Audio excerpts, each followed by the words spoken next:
All right. Well, I will say hello and welcome back to another episode of All About Balance. And today is actually a really special one for me. Today we are joined by award-winning writer, author, journalist, Mr. Don McRae. Sir, how are you? I'm good. Lovely to be here. Thanks for having me on. Not at all. Not at all. So I guess we'll start with sort of how I found out about you and your work, and that was through your book Dark Trade. For those of people that don't know, do you want to give a quick synopsis of what Dark Trade's about? Yeah, it's a book that was published a long time ago now, 1996. I began working on it in 1991, so it took me 5 years, and ostensibly it follows 5 or 6 fighters closely over those 5 years. They all were well-known fighters, people like Mike Tyson. Yeah, not just any fighters. Yeah, James Toney, who at the time was a huge deal in boxing. Oscar De La Hoya, Roy Jones. Those were the 4 US fighters, who all, sort of at their peak of their fame, I guess, at that time. And then in the UK, I followed Michael Watson, Chris Eubank, and Nassim Hamed. So yeah, there were 7 fighters that I followed. And I mean, first of all, I don't even know where to start, to be honest, with those names. Do you know what I mean? Like some of the stories, and I think actually the first thing that captured me was how you got into boxing and how you heard of Muhammad Ali. And that was Cassius, your friend in South Africa. He introduced you to Muhammad Ali, and sort of everything came from there. And I think, it was the subsidiary, sort of the auxiliary stories that you gave in that book that was just so beautiful to read and so beautiful to picture. And I kind of wanted to start there with South Africa, and what was it like growing up in South Africa as a boy? It was a weird place. I'm an old man now. I'm 59. I don't know about that. Prime of your life, I imagine.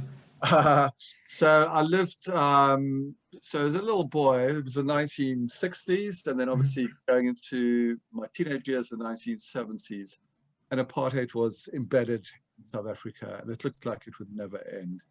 And I think it would be hard for people who are not familiar with South Africa now to sort of understand how divided the society is. So I'll just give you a few little examples. Obviously, I went to a state school, a government school. It was whites only.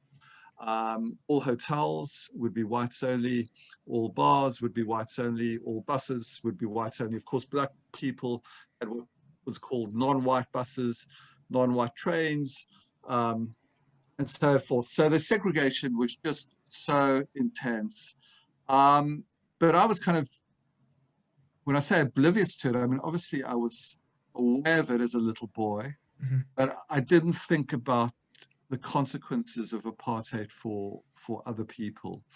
We had, just shows the terminology of the time, we had what we called servants in our house. I mean, we were like a normal kind of family, sort of middle-class suburban white South African family.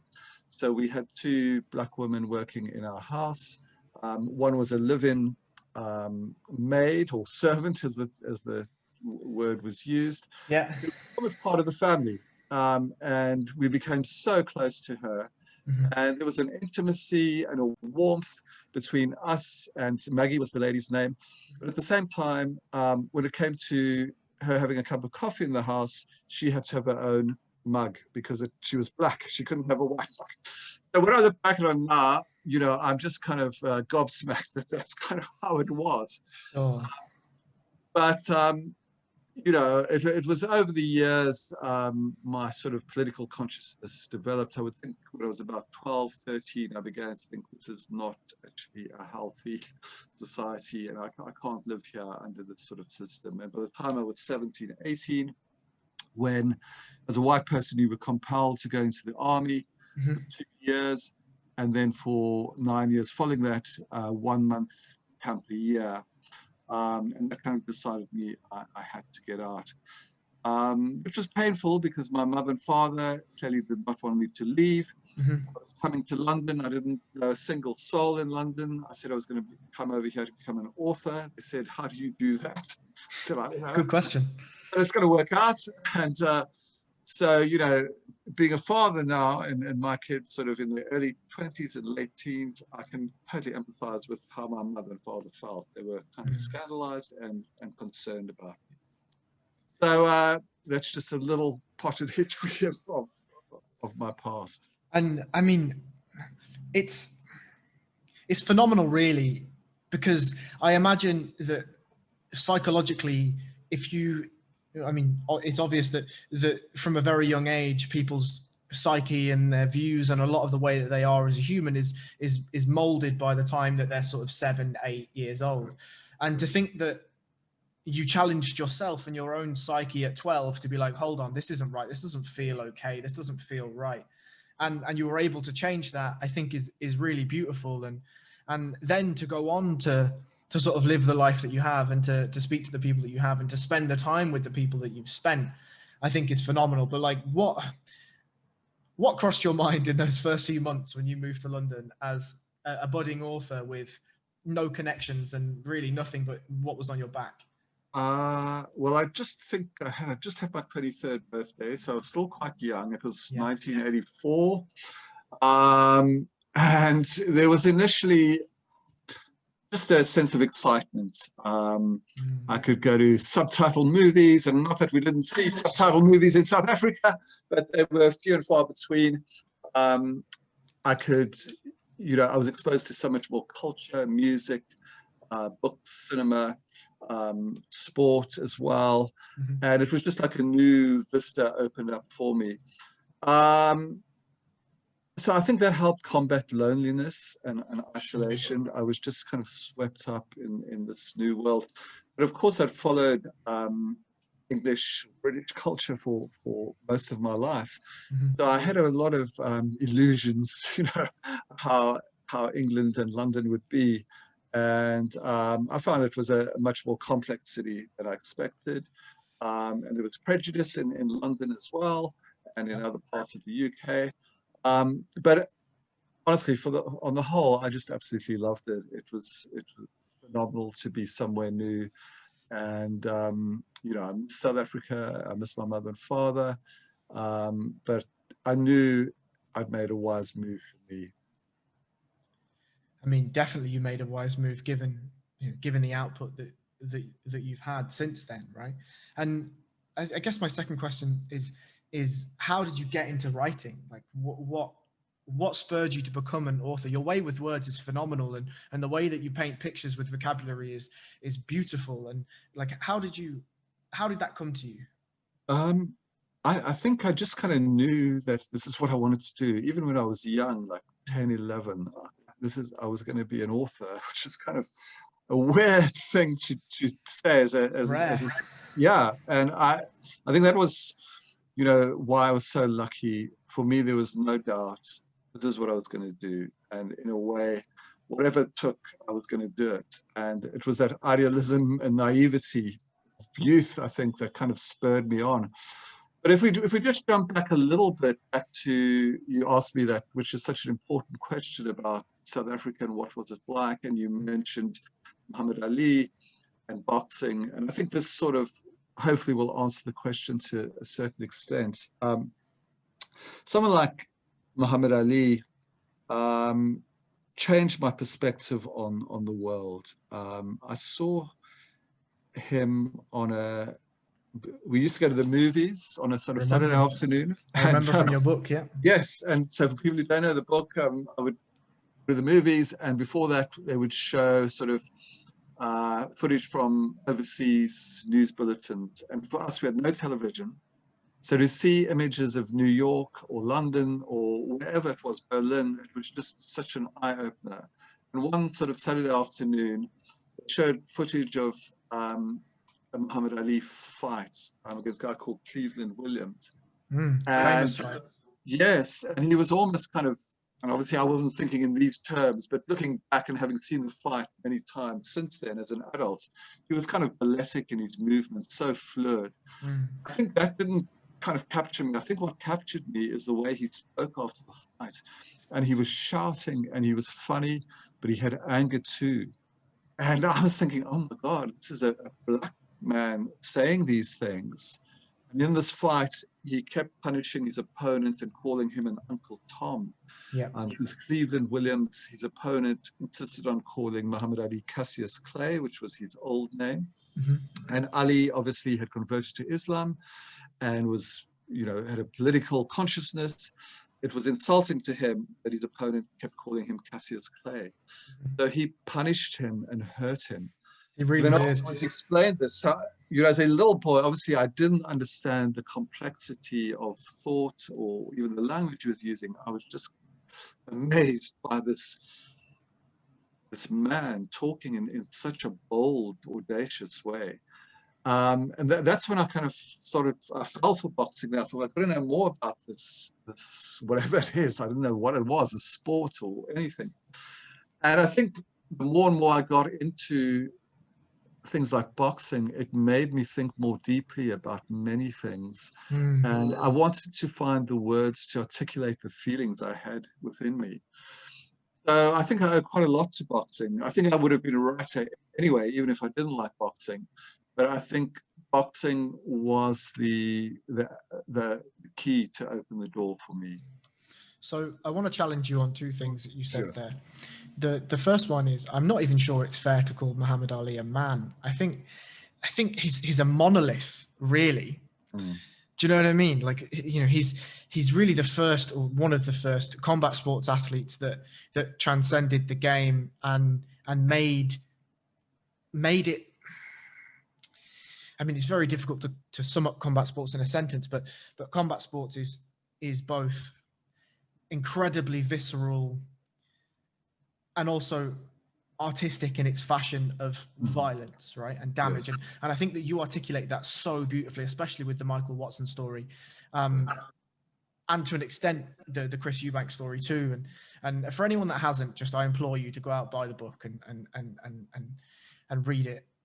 It's and all of your other literary works. I have, as always, right, like, I have a bookshelf of 50 books and I've read 47 of them, and there's 3 that are waiting. Well, that's fairly good going. Yeah, and I've got the rest of your works, and they're like 14th in the pile of things to read, and I keep looking at them like I really want to read those, but I look above and it's an arduous situation. But the second thing I want to challenge you on is you use the word luck in a sentence, and I know you said you've listened to a couple of the podcasts before, and obviously thank you very much for that.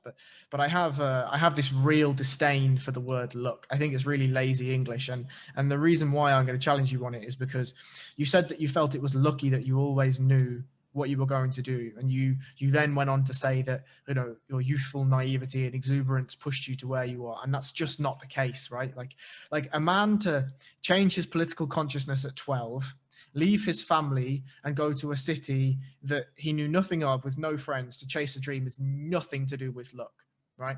The only thing lucky in that whole scenario is you were born the man you were, right? Everything else in some fashion was through your own hard work, your own tenure, and your own willpower, frankly, right? Sure.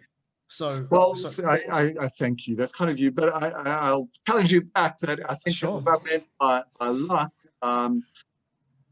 think if there's only one or two things that you particularly feel equipped to do, you're lucky in the sense that, I mean, I was never going to be a painter. I was never going to be a filmmaker.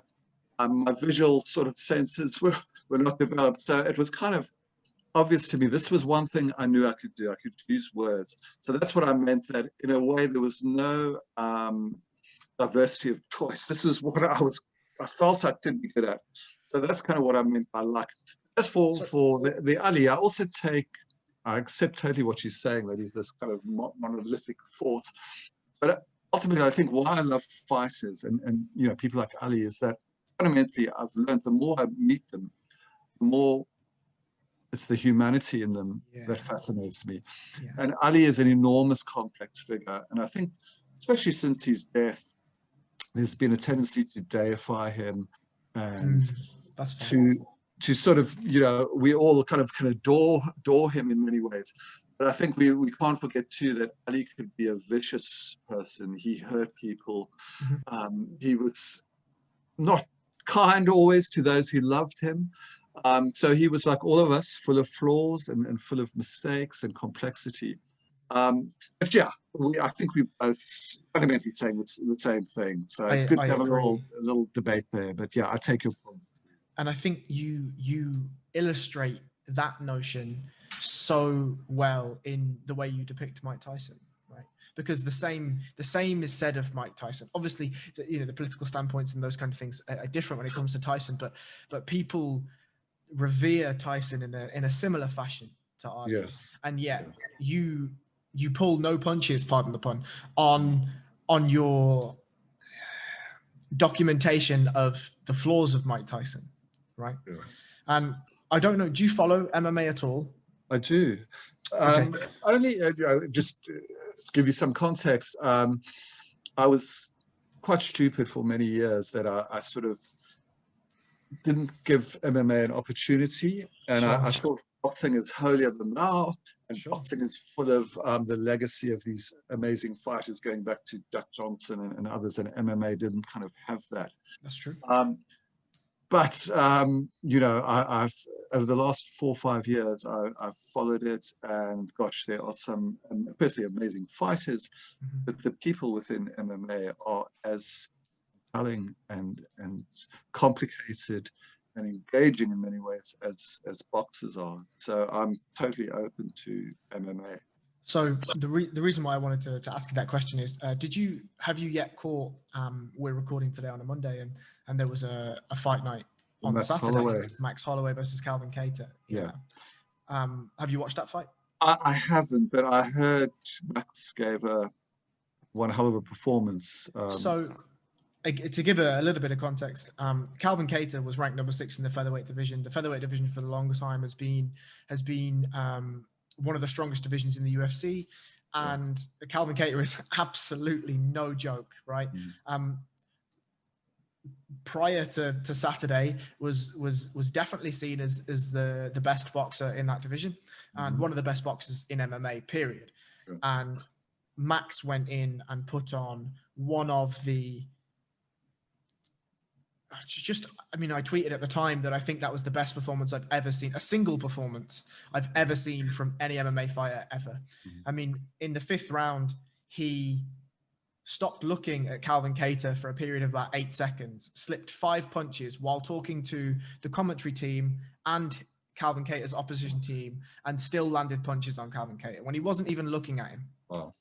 I will have to watch this. Like, but when you watch it, like, I think you'll hopefully be taken back to your own words of the utter brutality of the sport, right?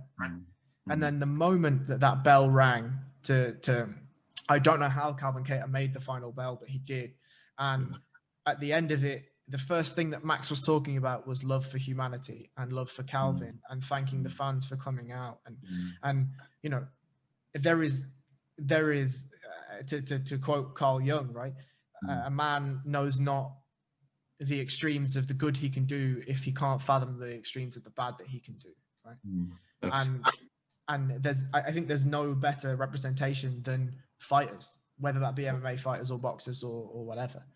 I think so, definitely. And I mean, MMA, I'm kind of so busy doing lots of things that I obviously I knew about the next fight, but it shows my love of MMA is not, or UFC is not developed as it is in boxing, because clearly this was a fight I should have watched and I missed it. I will catch up, but just on an adjacent anecdote, which shows sort of the hold that even MMA has on me.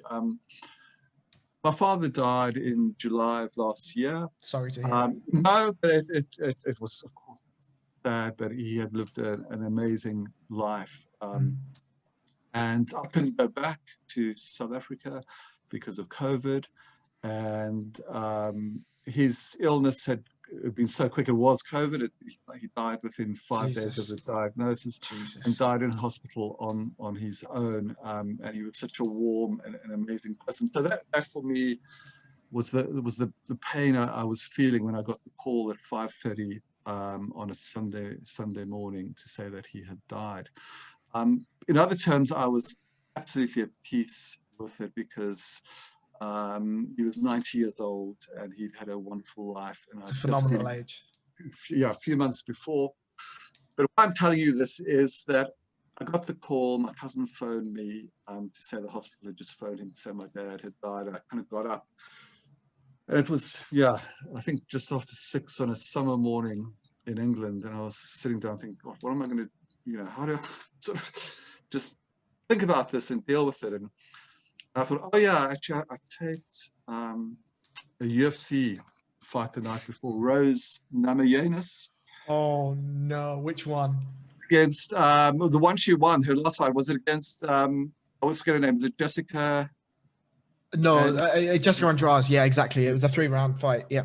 And I've always liked her as a person. And oh, you're a good man. You're a good man. Well, I just, her look, she's got that sort of shaven head, but she looks quite a tender person. Cool. She's quite some fighter. And I'd watched the fight before, I think, which she'd lost. And there was this, her husband obviously is in her corner. And before she walked out to the fight there, this is me being totally sentimental here, he kind of kissed her and she went out to battle. And I thought, this is just kind of mind-blowing stuff. And I'd wanted to interview her, and it sort of hadn't happened. And then she was fighting, and then taped it because I'm not that hardcore sort of UFC guy that I'll be up at 4 a.m. Sure. I will do that still for big boxing fights. But anyway, so my father's just died, and so I thought, well, I'm going to watch this fight. I thought my dad won't mind. He would understand me. And it was kind of so moving because she won, and I was just so happy. And I was thinking, gosh, what does this say about me that my father's just died and I'm watching 2 women, fighting each other. And my dad, he never quite understood the boxing, I don't think. I think he could understand the political side of it, but he was never a boxing fan. And he and my mother were all to ask me about what is it about boxing. It was hard to kind of explain it. But anyway, that's just an aside. But so it shows, UFC is sort of now on the edge of my kind of consciousness. And at a moment like that, it was special to watch her win that fight. Yeah, I mean, Rose Namajunas is one of my favorite fighters and has been for a long time. Do you know the story why she shaved her head? Don't actually. I don't think I do know. So she is of Lithuanian descent. Yes, I know that. Yeah. She entered the UFC via first Invicta, which is a female-only promotion. Yeah. And then she was on The Ultimate Fighter, which is, do you know what The Ultimate Fighter is? Yes, I do. Yeah. Yeah, so she was on The Ultimate Fighter and she entered that way. And, she was renowned for insane flying submissions and all this sort of stuff. And one day she came in with a bald head, and obviously she was asked about it in the press conference, and she just said, "I'm not a model, I'm a fighter." Well, and that's so, because obviously like facially she's a beautiful woman, and inside and out, and she was obviously being labeled by, I mean, look, at the end of the day, it happens in boxing, it happens everywhere. But when an attractive female decides to turn to MMA, it's less about her fighting skills and more about what she looks like. And of course, and I interviewed Paige Van Zandt, who is kind of the quintessential, I guess not so much now, but then like the poster girl for UFC. Which sure got her a lot of fights and earned her a lot of money, but it meant she was also totally belittled by people who thought she's not a fighter. She's just using her good looks to get where she is. And I did an interview with her for The Guardian. It was actually quite fascinating. Her past, sounds like it was quite difficult, and she'd been viciously sexually assaulted by a gang of men, and so she overcame that and withstood that. So I understood that she, for whatever abilities are as a fighter compared to the best women in MMA, you can say she's not in that league. But anyone who belittles her for a lack of guts, I just well, these people just behind their sort of keyboards, you know, what do they know? Yeah, anyway, excuse me. So you was talking about when she shaved her head, and was that when she fought the Polish woman? Karolina Kowalkiewicz, I believe, is when she shaved it, but she fought Joanna Jędrzejczyk twice. But she'd shaved her head twice for the Joanna. She'd shaved her head before the Joanna Jędrzejczyk fight. But those were, I mean, that was like I remember vividly sitting on my bed with my laptop watching Rose beat Joanna the first time, and just it's 5 a.m. or whatever it is, and just leaping out of bed when Rose landed that beautiful left hook. Bearing in mind, Joanna had never been finished by strikes in her career. Joanna was just smashing everyone to pieces, right? Everyone to pieces. I flew to Vegas to go and watch. Well, I flew to LA and took a bus to Vegas to go and watch Joanna versus Jessica Andrade the first time, and that was just an absolute clinic. And to watch Rose do what she did, for the person that Rose Namajunas was just utterly ludicrous. Like it's up there with when Conor McGregor knocked out Jose Aldo. I remember watching that live, and I couldn't believe what I was seeing. Right. And Rose is, you've picked, as I say, you're a good man. You've picked a phenomenal fighter to latch onto in Rose, and I'd love to have you interview her. That would be great. I'd love to read that. But yeah, do you think she's going to fight on? Oh yeah, absolutely. I mean, Rose, obviously she beat Jessica, and for whatever reason she hasn't fought again. But she's right in line for a shot at Weili Zhang, who's the current champion at strawweight. She's absolutely in that mix. I don't really see anyone other than Rose. I mean, Andrade obviously went out and beat Caitlin Chikagian, and that's fine. Maybe Andrade is in for that. I mean, they want to do the Joanna Jędrzejczyk rematch. I mean, that was fight of the year last year between Weili Zhang and Joanna Jędrzejczyk. But Rose Namajunas is right there. Oh, I'm glad my instincts are good, because I just saw her and I thought, yeah, she's quite fascinating. And I'm not surprised, given the amount of time you've spent around fighters, right? Sure. I think so. Sometimes people kind of laugh at me because it sounds like it'll sound bad when I say this, but I often sort of say, oh, I'm doing my fighter interview as if that fighter belongs to me. And I don't mean that, of course, but I guess what it shows is that I feel kind of an emotional connection with them. And I'm also totally aware that here I am, this old boy with his white hair, the antithesis of a fighter, not a violent person. And I always attempt to curb that sort of sentimentality where I think, oh, well, I am part of this guy's team. And that's why I never, I told you, I don't like having my photo taken and doing videos so much. And one thing I will never do with a fighter, and often fighters say, oh, let's have a photo together. And I'm okay. But then I never will put my fists up. No. I find that just because I just think I'm not a fighter and I can't claim even for that split second. But, going back to what we were talking about, Ali, the complexity of fighters and their openness in talking about things. Yes. And fighters, I am able to make a connection with them. Whether a psychoanalyst might say it goes back to my South African past, I don't know, that might just be too simplistic. Certainly, I think the apartheid division made me feel so conscious of race and injustice. And I later before I left for England, I worked in Soweto, the Black Township, which was also another illuminating 18 months in my life, which changed me fundamentally. But I think in many ways, I could talk to black, because obviously, certainly in boxing, it's not the same in MMA, I don't think. Certainly in boxing,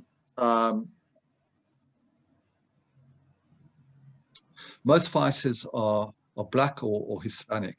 Of course, there's wonderful, wonderful white fighters. But certainly in the US, the percentage would be that it would be the Black and Hispanic fighters that would kind of dominate. And I think partly because opportunities are limited, even in this day and age, for young Black men and young Hispanic men.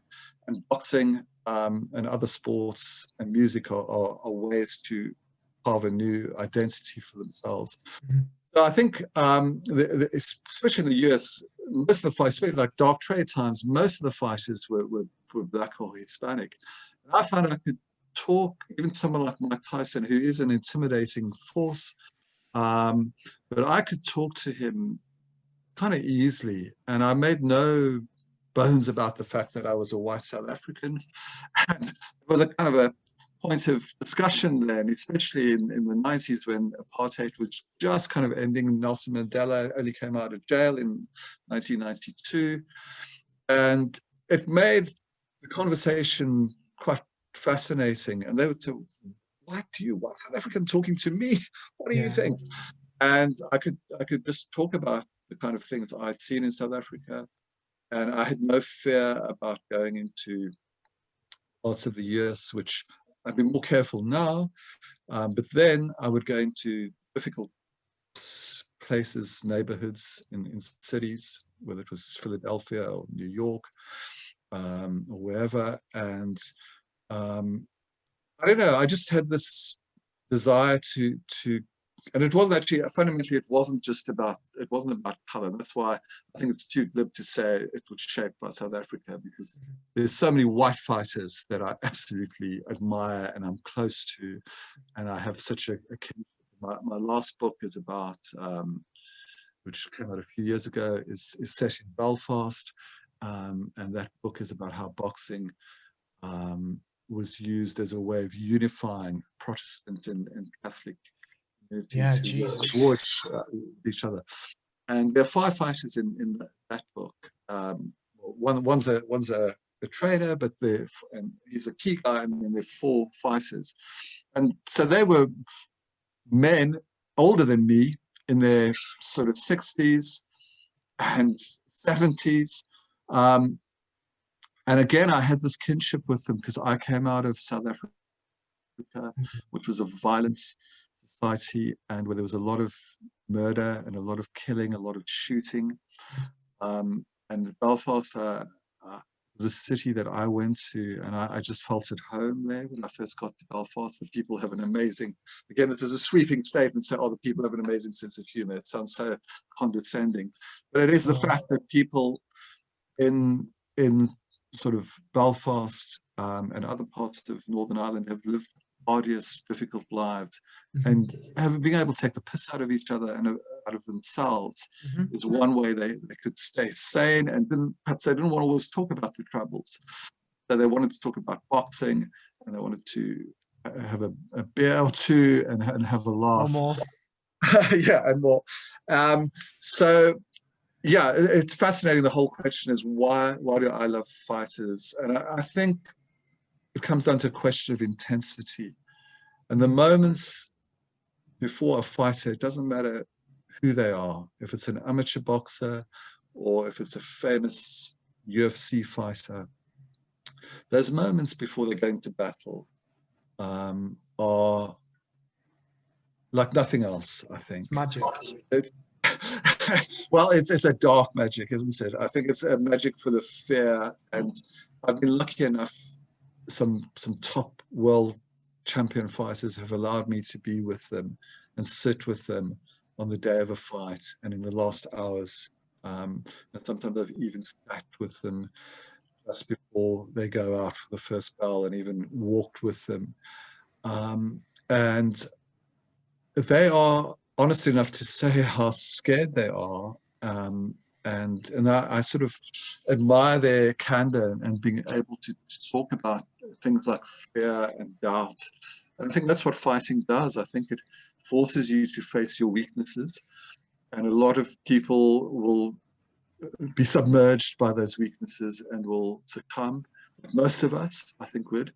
But there are these exceptional men and now women as well, who can go into a fight and face those demons and, you know, withstand enormous physical pain. And at the end, you know, show a lot of humanity towards the opponent who they were attempting to kind of kill. So it's a fucked up kind of business, isn't it? Fighting. It is. But finally, I think, having said all this, the intensity, and again, I sometimes keep having to pull myself back and say, don't sentimentalize those moments either. But what I love about fighters is that they are so open and so willing to talk to me and share things. And that's why I keep coming back to them. And funny enough, I'm working on early stages of a new book, which is, it's going to be kind of a dark trade for the 2020s. Yes. It's going to take me many years to do it, I think. And obviously I've been set back a little bit because COVID, it's made it difficult, because I signed the deal for this back in, I think, last summer, about June, July, August time. But I'm kind of underway with it in a slow way. So yeah, I'm still beguiled by it. I mean, I remember when you, in Dark Trade, when you talked about how James Toney brought you into his changing room and you were watching him warm up and all these kinds of things. Like, that took me back to the days when I used to compete. And obviously, it wasn't for world titles. It wasn't in front of thousands and thousands of fans. But I can draw to, you know, vast metric ton degrees less, but I can draw parallels to what he was feeling. Of course, because you would have been facing danger, obviously, as you say, at a lower scale, and it would have been something that you would not have been that comfortable doing initially, because it's a hard place to go, isn't it? How did you do? So I kickboxed for many years, and I had maybe 10 fights. Yeah. I did okay in some, and I broke my jaw in another. So, you know, not fantastically well. But I get more scared competing now, though. I grapple now. I just compete in jiu-jitsu, Brazilian jiu-jitsu. Okay. But I get way more nervous now, even though there's no strikes involved. You know, there's no head trauma really. No, not really.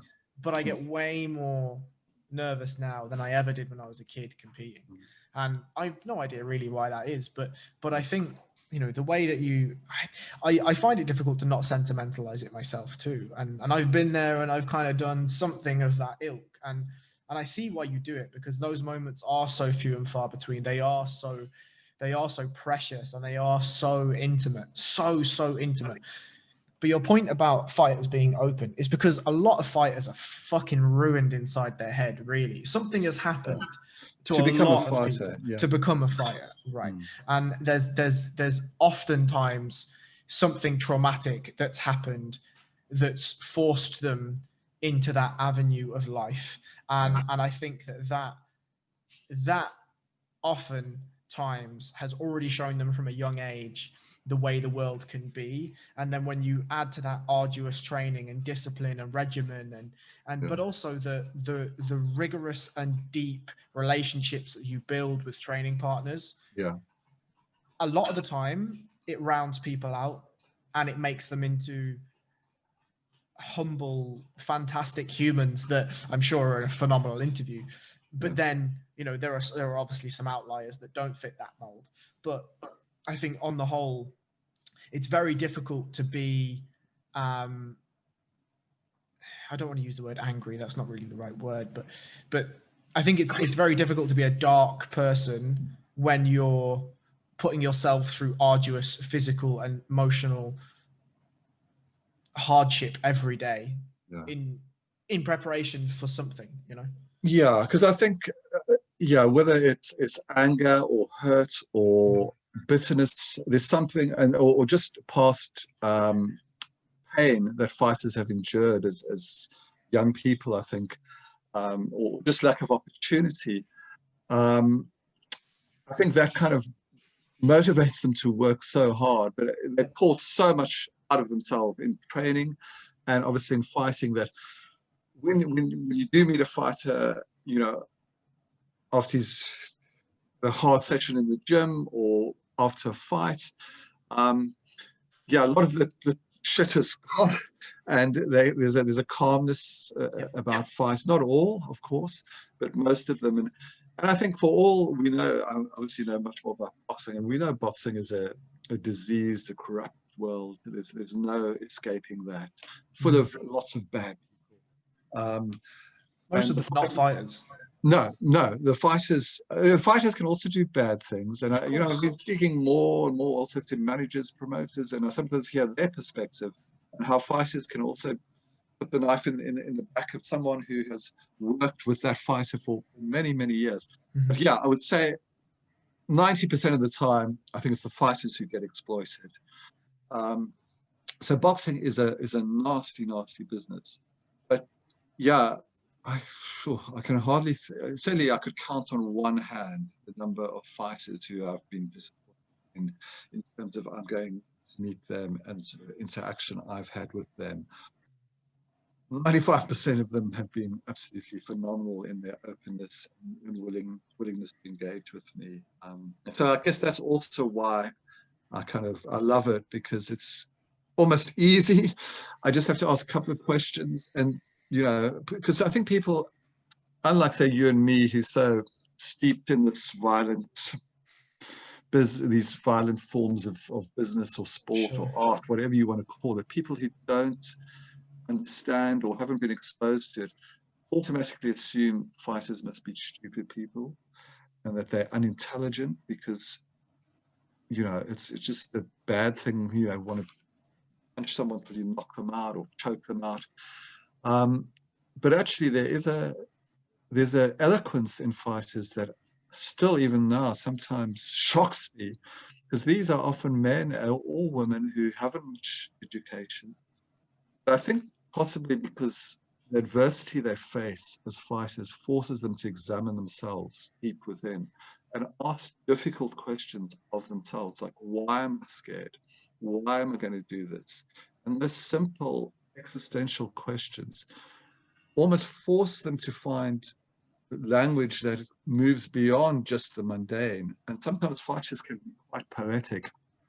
There's one fighter I'm particularly close to at the moment. I don't want to say his name, but he messages me often beautifully with his thoughts and his doubts, and he comes up with images and words that you would never associate normally with a fighter. And I've interviewed many, many fighters, and their ability just to articulate how they are feeling at their most naked, again, is surprising to me, and I guess also why I love them. And I think that is so. It again, for you and I, it's obvious because we're knee deep in this sport, right? If not neck deep by this point. Yeah, I think so. Yeah. But it's when they may have been educated formally, but they've been educated formally by the school of life, right? And they've been educated formally in what it is to be human.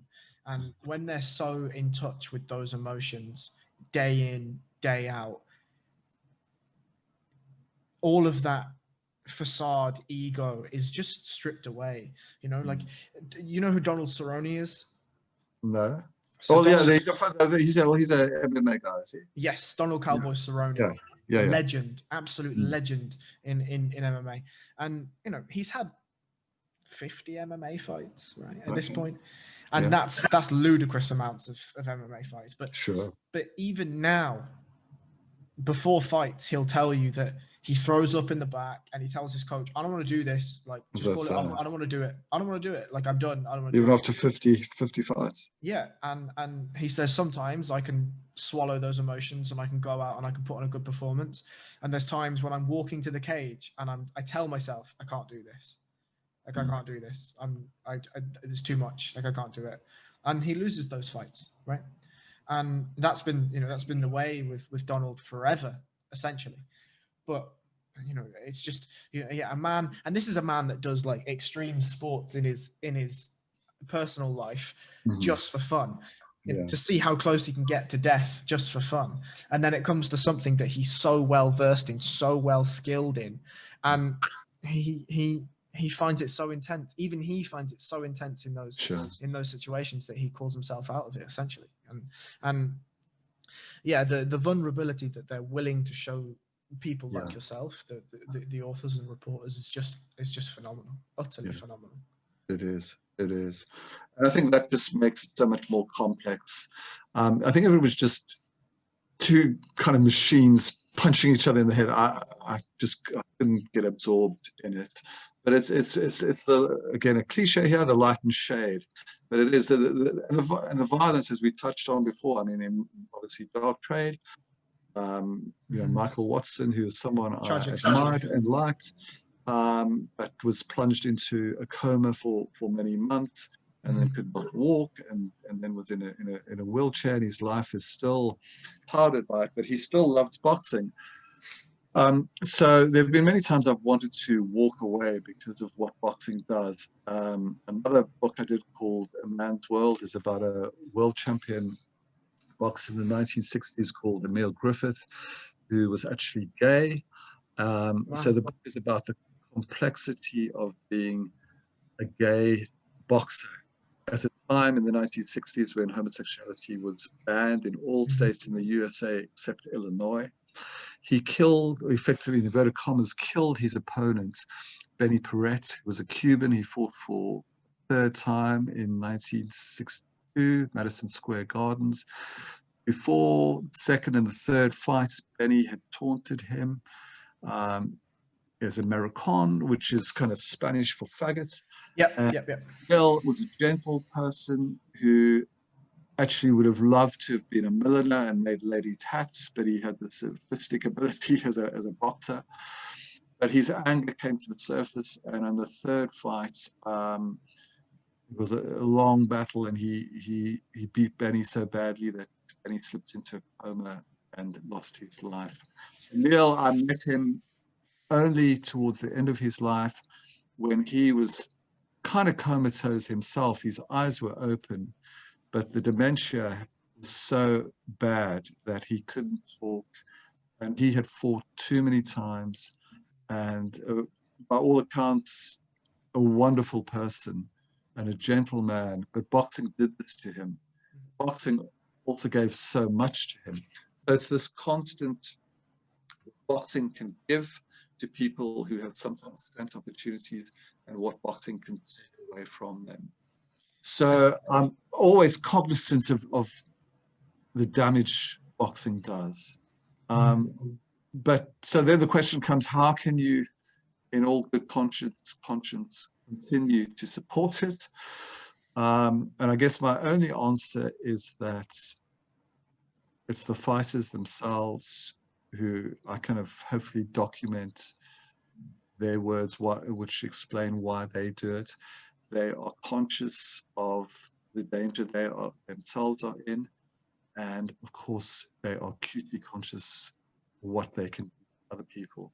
And some of my most moving interviews have been with those fighters whose fists have taken the lives of an opponent, and almost what inevitably happens, they can't fight again. Maybe they fight one or two times, but they are besieged by guilt. And so there's obviously the families of a fighter who is damaged suffer, and especially the families of the fighter who loses his life suffer unbelievably.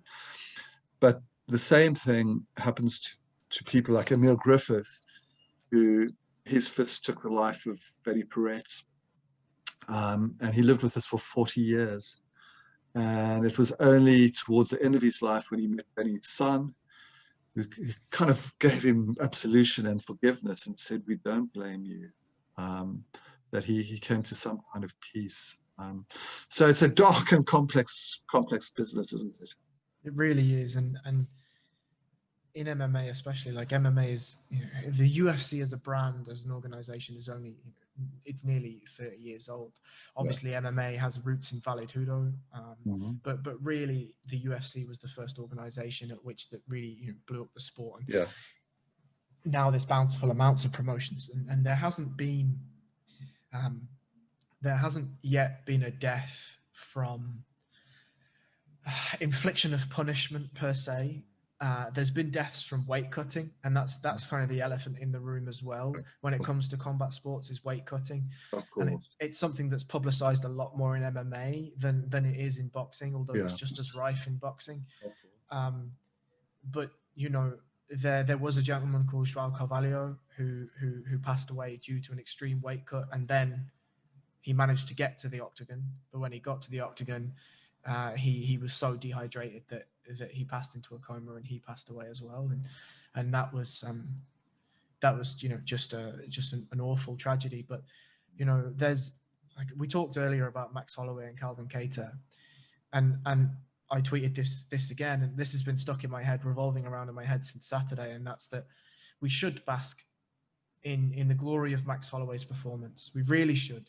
He should be given all the adulation that his and merit that his hard work deserves. But nobody seems to think about what Calvin Kattar gave just to stay and last the 5 rounds. Yeah. You know, when you watch the fight, you'll see at the end of the 4th round, it absolutely should have been stopped. There is a period of Max backs up Calvin against the fence, and he lands maybe 45 unanswered strikes. And that includes knees to the head, elbows to the head, straight shots, kicks, you name it. Like, limbs were flying and Calvin was taking them. And somehow, probably the cage kept him up, to be honest. And the referee, Herb Dean, in my opinion, should have stopped that fight. And when he didn't, the corner should have stopped that fight. You know, the camera team went to Calvin Kattar's corner at the end of the 4th, and you could hear that he was gargling blood, and he could hear it, right? That is the rules of MMA are that if you're not intelligently defending, the fight should be stopped. Using your jaw as a method of defense is not intelligently defending anything. And the other comparison I will draw, the other fight that I'll draw as a comparison is, if you haven't watched it, do go and watch them, is the 2 fights between Rory McDonald and Robbie Lawler. And you know, at the end of the 2nd fight with Robbie and Rory, Robbie's face is essentially split in half, right? His lip is so badly cut that it goes up to, like, basically to his nose, the cut. And Rory's, his face, because it's been beaten so badly, his eyes are sunken, and he's so pale because of the amount of blood that he's lost, right? His nose it doesn't exist anymore.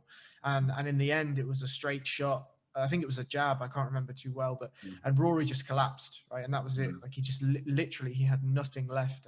And you know, again, I can pick another just off the top of my head. Is Justin Gaethje, Tony Ferguson, which was very recently. And Tony Ferguson is of Mexican descent, and he's always prided himself on being unduly durable, right? And that's got him through a lot of fights. And I've never seen anything like this before in combat sports. And his head was still in it.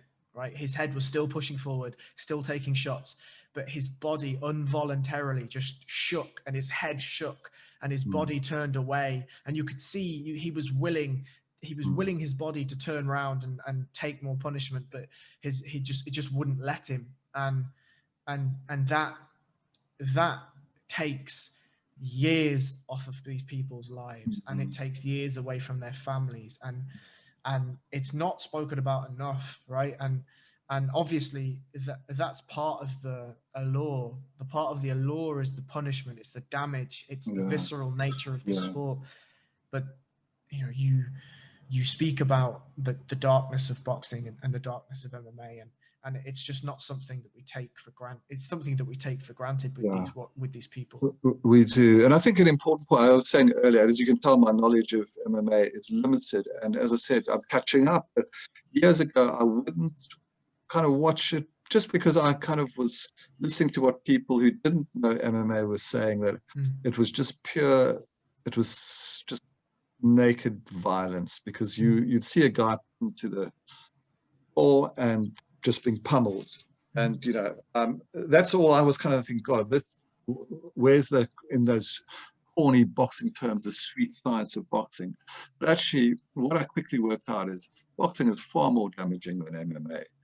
You get many more deaths in boxing, because the beatings can be much longer. And in the one-punch knockout, of course, that's not good. You know, there's the brain to take that force. But the beating, which is slow and sustained over 36 minutes, you know, that it's much longer than a normal fight in a cage. And it's mostly punches to the head. So I think boxing has got a lot more, you know, boxing, there's no doubt, there's much more damage than MMA. Is in many ways, it's harder to defend boxing, actually, isn't it? MMA. Because without giving too much away about this book I'm working on, but I kind of started thinking about it in 2019, and in that year, 5 boxers died in the space of 4 months. And I went to New York in December 2019 to talk to the people who were closest to a young fighter called Day, who was, never met him, but seemed an amazing young man. He was about 26 years old, college educated. Before I said, oh, most Black and Hispanic fighters go into boxing because they have no opportunities. Now, Pat Day was a Black fighter. His family came from Haiti to New York, but he was born just outside of New York. He was amazingly articulate, good looking, funny, highly intelligent, could do anything. And the kind of person who, you know, the whole line, oh, when he walks in, it's kind of lights up the place. It sounds like Pat was one of these people. But what he wanted to do was become a fighter. And he was a decent fighter. He was top 10 in the world. But he lost a couple of fights, and he was no longer on the A side, you know, the fighter who would get the easier kind of push up. He became more like an opponent. And in October 2019 in Chicago, he fought a fight and he lost it. And within 4 days, he died. Yeah, and so I spent time with his best friend, his trainer, other people he was particularly close to. And again, it was so ambivalent and complex because they were wounded people because they were so in mourning for Pat, what boxing had done to him. But they all loved boxing at the same time. And they were tussling with this age-old question, why did Pat want to fight? And he didn't do it for money. He didn't do it for fame. He did it because he felt he was good at it and he wanted to get better. Ultimately, it cost him his life. And boxing is inexcusable and indefensible for taking his life. But then where do you stand with the fact that this is what Pat, there was people saying Pat died doing what he loved. So I'm still attempting to come to terms with all these things. Should people be allowed to box? You know, they love it, but it causes so much damage. And of course, I'm going to argue, yes, they should be allowed to box. I do believe that because I still think boxing still does far much more good than it does damage. Again, a sweeping statement. But anyway, I'm kind of, I'm just, it's the same old themes that keep coming back. And I haven't been able to answer them, and I don't think I ever will answer them fully. But, you know, someone like Pat Day, he should not just be forgotten. And so that's why I'm keep working on boxing. It's dark and bleak as it can be. But I think that what you're doing is really important. And I think this conversation is really important because you're absolutely right that the smaller blows, and I don't mean smaller in, I'll just go and then I'll rephrase what I'm saying is in MMA, it's highly probable that if you take a shin to the top of your skull, it will knock you out. And when you're knocked out, your brain switches your body off, and as long as you know your fall isn't too dramatic, then you're not okay by any means because you're still almost certainly concussed. And for those people that don't know, A concussion is essentially when your brain wobbles so violently that it hits the sides of your skull. Now, the brain is encapsulated in sort of a gooey type liquid, and most of that is water, and it's supposed to protect the brain from the walls of the skull. And a concussion will basically move that water around and will slam your brain into the side of your skull, and that obviously causes damage. Some of the greatest damage that it causes is the spinal tissue that connects the brain to the spinal cord is, one, irreplaceable. If you snap some of that cord, it does not grow back, and two, is extremely thin. Right. So what we see when we're watching boxing, and especially great boxers, what you're seeing is really crisp jabs, crisp right hands, crisp hooks, and crisp uppercuts. Sorry. And what happens is the head is snapped back, right? And when the head is snapped back, you're almost certainly doing some form of damage. Right? Now boxers can endure these things because they're so tough and so resilient that they're able to just chew on their mouthpiece is the term, right? That bite down on your mouthpiece and just get on with it. But you can push through the pain in order to continue the round or continue the fight. And in MMA, I mean, that's the case of Calvin Kattar. Don't get me wrong, right? He was able to chew on his mouthpiece and get through it. And who knows the damage that he's done to himself and that Max has done to him. But it's more often than not that there will be a shot and then it's over, right? And I think that officiating in MMA is getting a lot better. By no means am I saying that it's a safe sport. It's certainly not a safe sport in any way, shape, or form. But I think that you are definitely going to see more deaths in boxing than you will see in a sport like MMA. One, simply because there's so many more boxers on this earth than there are MMA fighters.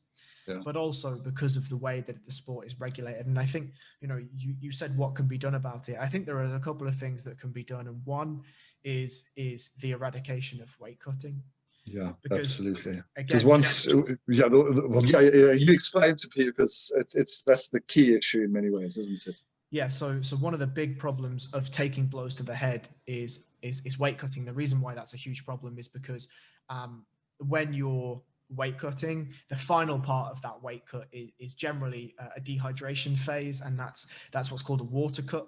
And essentially what you're doing is you're depleting your body of the vital and essential water stores that it has. And one of the first places that water depletes from is your brain, right? Now, the brain takes roughly 48 to 72 hours of hydration in order to fully get back to where it was and where it should be. Fighters generally have 24 hours or less to dehydrate between a weigh-in and a fight. So if you think that you're going through a training camp, you're likely injured anyway, you're cutting down to a certain weight, which means a strict regimen, you're calorie deficient, you're putting your body through all of this trauma in order to get to the fight. And then just prior to the fight, you're depleting your body of minerals and nutrients and water that it needs in order to function. And then you're getting into a 36-minute or a 25-minute or a 15-minute fist fight with another human, or a limb fight with another human. And your body you're almost certainly going to take blows to the head, right? And your brain is deficient of water. That is utterly fucking ludicrous. Absolutely.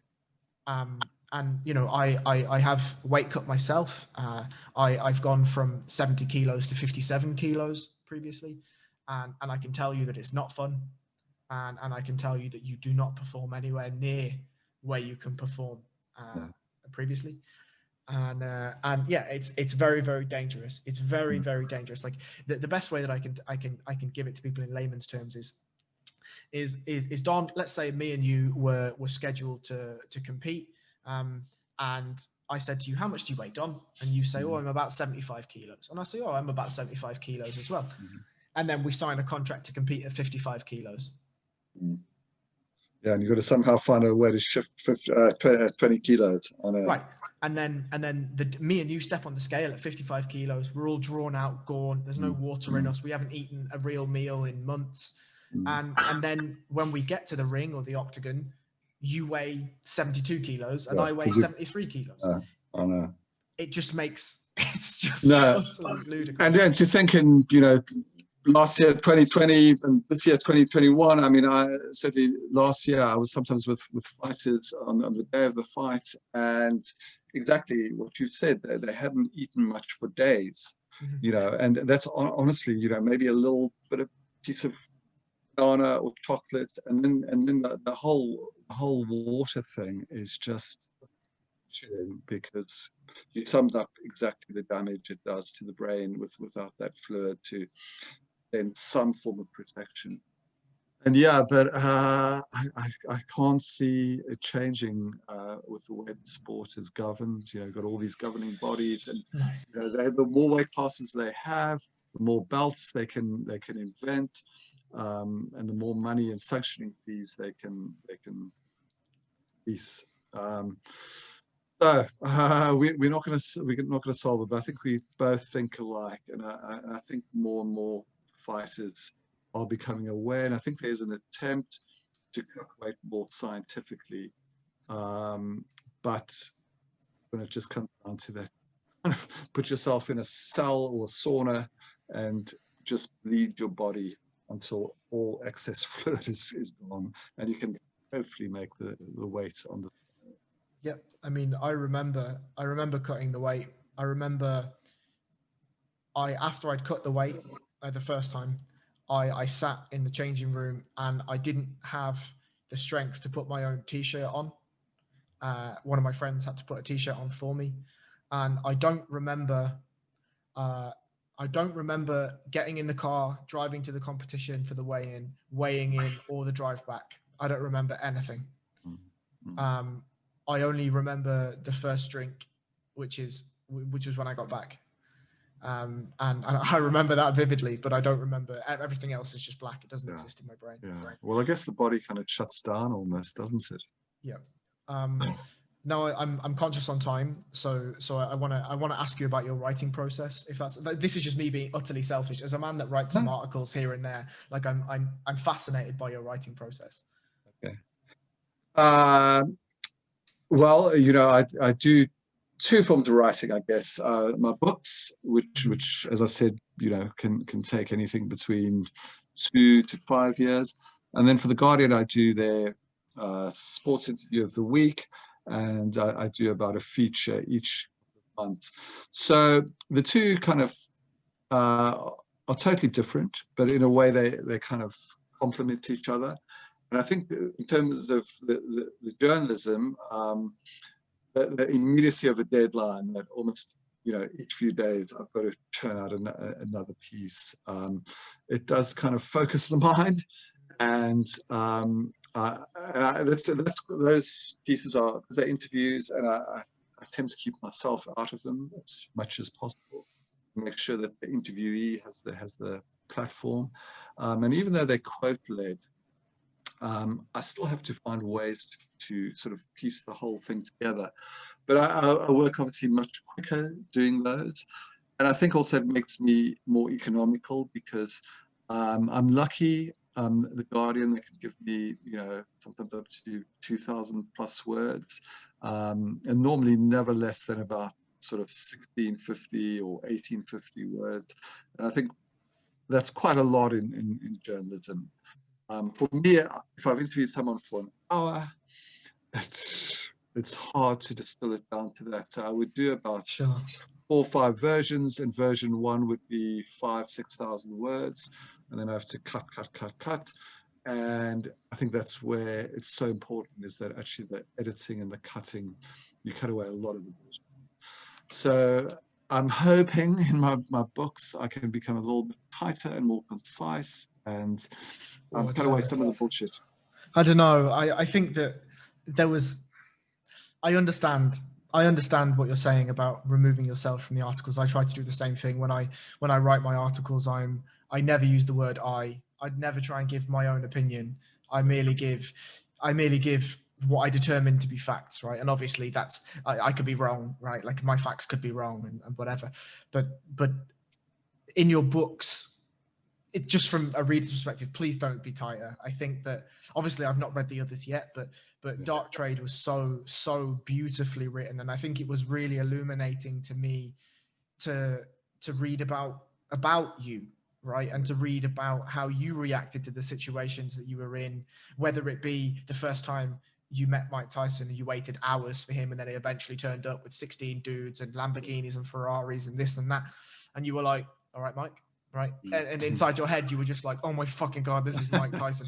Yeah. Or when you were in the locker room with James Toney, or when you were meeting Cassius, right? Yeah. Like those things, they make the story real. Yeah. You know, I think I've missed it to a certain extent, and that's why I'm going back to it, because a lot of the books I've done subsequently have been sort of set in the past when obviously I wasn't there, and I attempt to, those books I've hopefully made as accessible and compelling as I can, and the sense that I want to give the feeling that you almost are there, even if it was in 1962.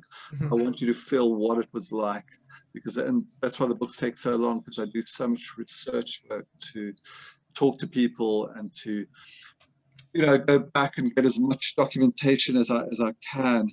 And I've enjoyed doing those, but I did feel that there was time now for me to actually, become part of it again, like a bit like I did in Dark Trade, because I think partly why my interaction with boxers work is because they get to know me. They get to see what a fucking bumbling idiot I am most of the time. It's like, Jesus. yes, gone again. And no, I'm not being self-effacing here. That's honestly, that's how I am. I'll spill my coffee over their new Gucci bag or whatever. Oh, Jesus. No, so I'm not actually, honestly, I'm not being self-modest here, but I'm just kind of a bit of a bumbler.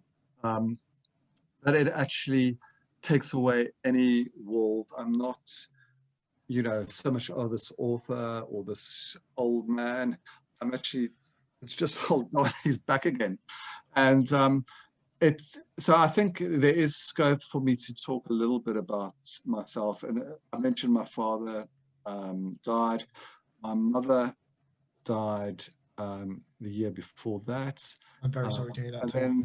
And then I also lost my sister. So my mother, my father, and my sister all died within 22 months of each other. Wow. I'm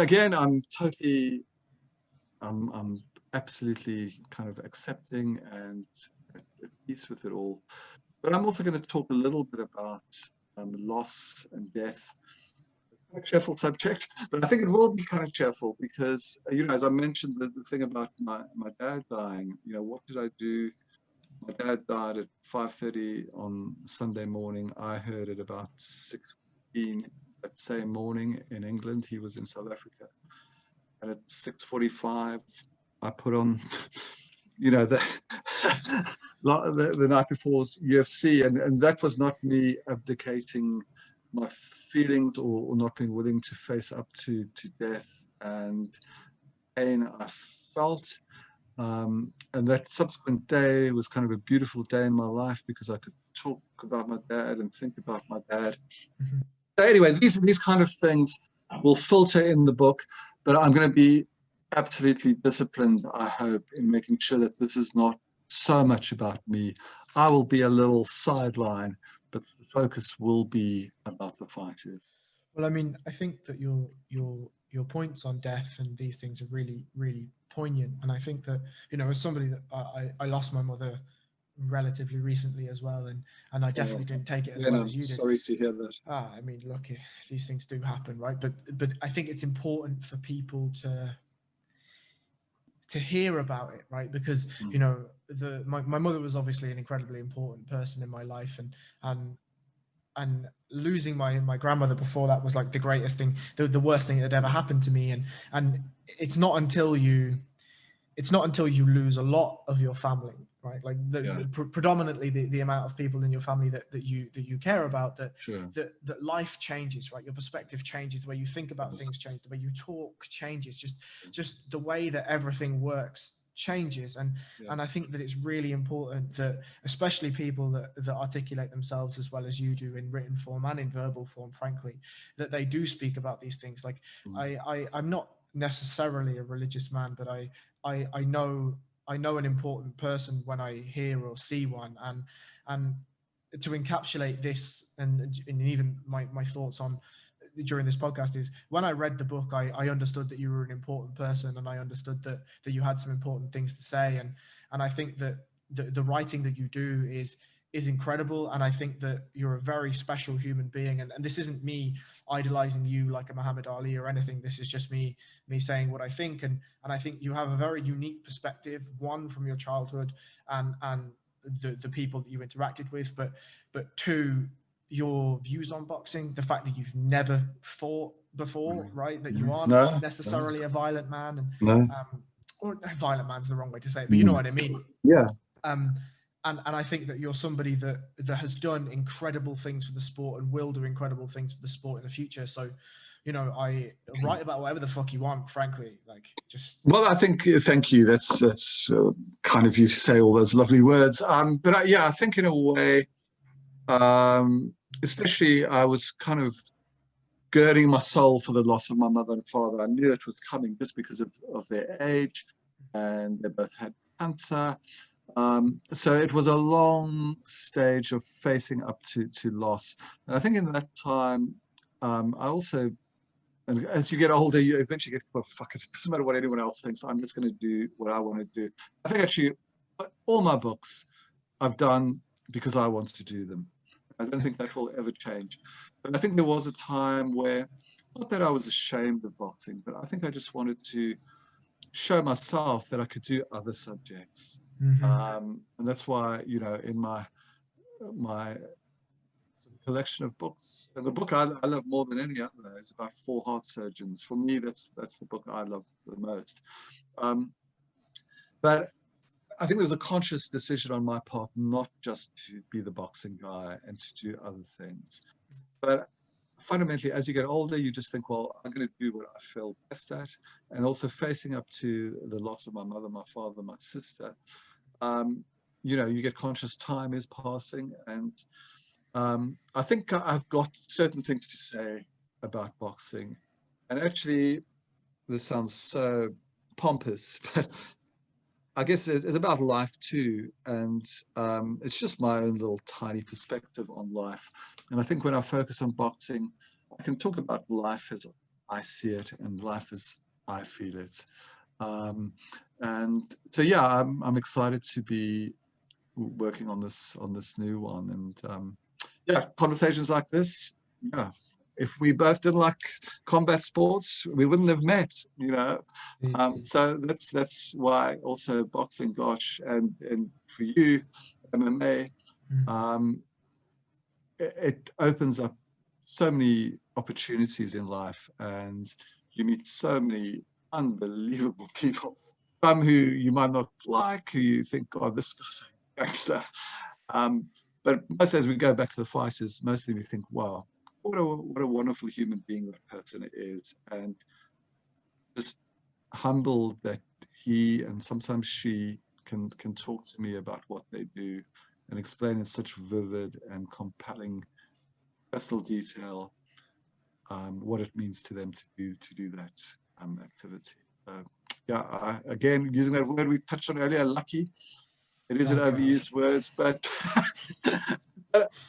I believe in. I actually think important to something. If you doing something you love, I think you should value that. And there is an element of chance and luck to it.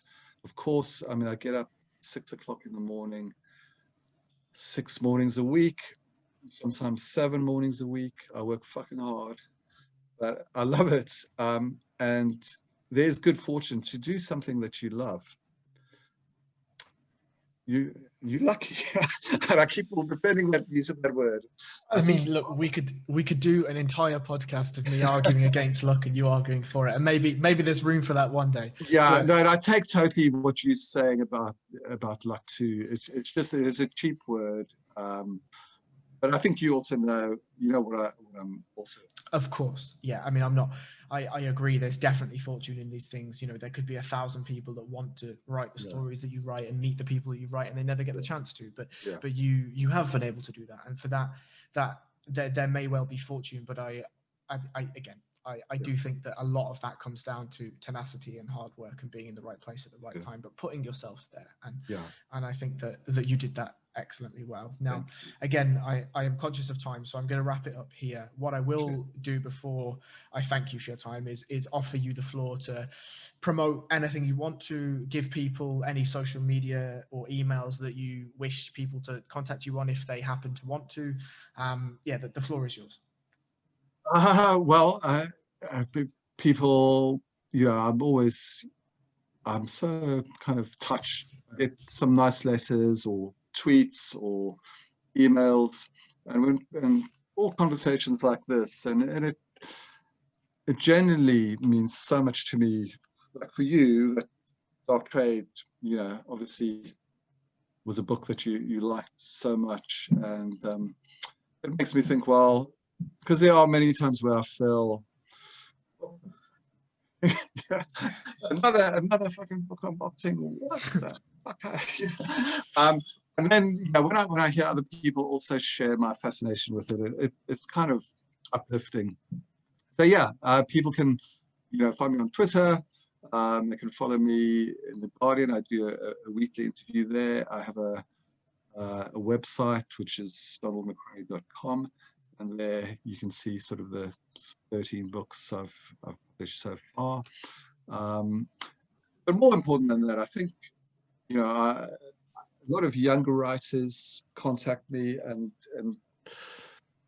what I would quite like to do what you do. How do we do it? And I always say it's difficult to compare, because when I started art, it was not the same world that we are in now in 2020. But I think you touched on it. Tenacity and desire are the key things in life. And whether you're a fighter, I think the fighters we all admire, they might be amazingly skilled and gifted, but they are tenacious and they have the desire to put in that work. And now I'm sounding totally like an old man when I'm saying it comes down to work, but I think it does. I think so much comes down to your desire. And if it looks easy and you're watching a fighter, or if you're watching a filmmaker or a painter or a writer, it looks like it flows, but actually that fluidity is underpinned by some tedious hard work, again and again, doing it in day in, day out. So you got to love what you do. And I certainly love what I do. I love talking to people, love looking into their lives, and I love putting words down on my laptop, which hopefully captures a little bit of their lives. But I think the key for me, I think, is also hoping that you're going to get better. And I'm conscious, like, you've pulled me up on it justifiably, because it sounds like I'm this self-effacing guy. I'm so lucky, all this kind of bullshit. You think, oh God, that humble kind of brag kind of bullshit. But actually, it's sincere, because, and it might be a delusion, but I hope I'm going to get better. And I hope that the next book I do will be way better than Dark Trade. It might not be, but in my mind, I'm going to work hard, and I believe it should be, and I can't see why it shouldn't be. I'm learned so much more than I knew when I was in my 30s. I think my understanding of humanity and of fighters is much deeper and more vivid. And if I can put the work in, it should be a better book. But, we'll see. Maybe not. Look, and I guess just to round out those points, like, I definitely didn't mean that you were insincere in your look. Like, it's also me listening to myself, and when you listen to yourself, you think, oh my God, this can sound so poncy. The thing that I hate and I despise is when people give away merit from themselves for something that they have worked really hard for. I hate it. And when somebody like yourself, who's published 13 fucking books and at this point thousands and thousands of articles, says, oh yeah, I was just lucky. Oh man, that sends me up the wall. it sends me up the wall. You know, not only just thousands of articles, but thousands of articles for one of the biggest papers in the world, right? So yeah, but look, I can't wait for the next book. I really can't, and I can't wait to get through all the other books to get me to the next book. But it was a real honor for me to speak to you, and hopefully it's not the last time. But I will thank you from the bottom of my heart for your time. It's been an absolute pleasure. I've loved it, and the time is just, honestly, it's just flashed by, and it's been fascinating. I've learned a lot, and there are quite a few MMA fighters I'm going to go out and look up, and certainly the Matt Holloway fight, as disturbing as it sounds, it's a fight that I will have to watch this week. Thank you. It's been a pleasure, and yeah, I'd love to, we'll talk again. All right, perfect. Well, thank you very much for your time. Pleasure. Thanks so much. All right.